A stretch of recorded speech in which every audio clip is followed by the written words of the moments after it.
everybody. So, thought I'd come at you today with a little bitty quick fix that's been on my mind recently and pretty consistently for the last few years. And I call it blue fish marketing. Let me explain. A lot of us in our industries hang out with other people in our industries, right? The therapists hang out with therapists, the stylists hang out with stylists, the coaches hang out with coaches.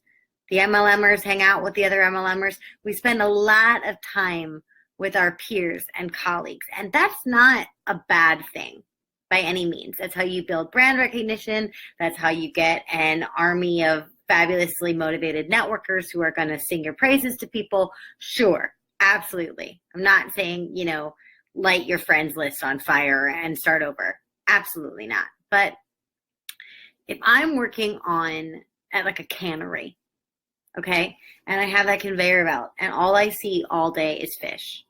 Fish, same fish, over and over, maybe slight variations, but nothing big major. And then suddenly this big, glorious blue fish comes down the conveyor belt. I'm going to stop. I'm going to take notice because this is so unusual and different in my day. And the way that plays out in small business is like this. If I am creating, let's say, a fine dining app, right? I want to know where the best fine dining in my town is, and I want it to be curated and all of these things. And I send that to the fine dining editor at all of my favorite magazines and newspapers and blogs and all that stuff. It's going to go on a stack of other fine dining apps and fine dining related services, much like all those other fish on the conveyor belt. But if I send that fine dining app to a sports writer and I explain very clearly why I'm sending it and that it's not a mistake, if I can draw that connection, then that editor is going to take notice because it's not what they see all the time. So if you have that fine dining app and you have that sports writer, if I wanted to send it to a golf thing, if you're having a golf writer, if you're having an upcoming golfing event, this is where you should throw the after party. Sure, right? Draw that line, draw that connection, and you can be doing this in your personal life all the time.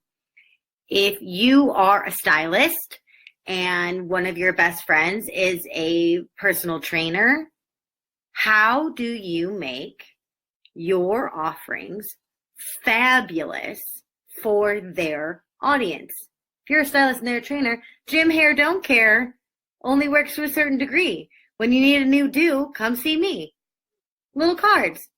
Added value for them, added value for you, extension of that network. So I want you all to not be afraid of creating the blue fish. I want you all to think, when it comes time to talk about me, who should I be talking to? The answer is everyone. Because even if they don't personally need your services, I guarantee you they have a friend, a spouse, a coworker that does.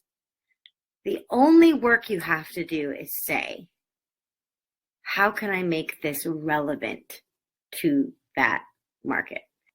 But you still got to focus on that message, because I guarantee a whole lot of us are spending way too much time and way too much money marketing to an audience where we're just another plain old, not blue fish.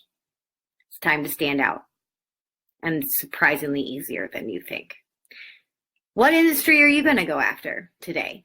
Who are you going to reach out to that you've never told what you do? A lot of our own friends and family, even our best friends and family, can't really understand or explain what we do. Let's change that. Today, I challenge you to be a little more verbal, a lot more vocal, and maybe just a little bit more brave. Be that blue fish. Talk to you soon.